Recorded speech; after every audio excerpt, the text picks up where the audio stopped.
സത്യം പറഞ്ഞാൽ വളരെ മോശമാണ്. അക്ഷരത്തെറ്റുണ്ടാകാൻ വേണ്ടി പാടില്ല. അതിനെപ്പറ്റി അന്വേഷണം നടത്താൻ വേണ്ടി വിദ്യാഭ്യാസ ഡയറക്ടറെ ചുമതലപ്പെടുത്തിയിട്ടുണ്ട്. ചില സൂചനകൾ ലഭിച്ചിട്ടുണ്ട്.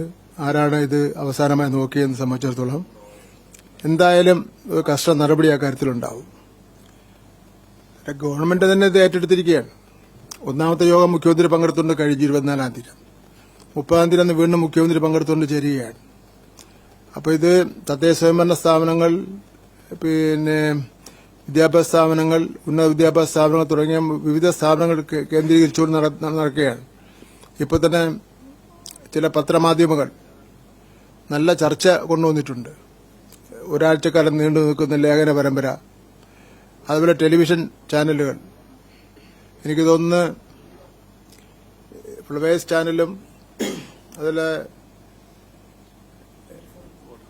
24-ഉം പിന്നെ ഏതാ റിപ്പോർട്ടർ ചാനലും ചില പ്രോഗ്രാംസ് തയ്യാറാക്കി വരുന്നുണ്ട്. അപ്പം നമുക്ക് എല്ലാവർക്കും കൂടെ ചേർന്നുകൊണ്ട് ഇതിനൊരു ഐക്യദാർഢ്യം ഇതിലുള്ള ഒരു പ്രചരണ പ്രവർത്തനങ്ങൾ ഭംഗിയായിട്ട് നടത്തണം. ഇതൊരു നിയമം കൊണ്ട് മാത്രം പരിഹരിക്കപ്പെടാൻ കഴിയുന്നതല്ല. അത് എല്ലാവരും ചേർന്നുകൊണ്ട് പരിഹാരം കാണേണ്ടതാണ്.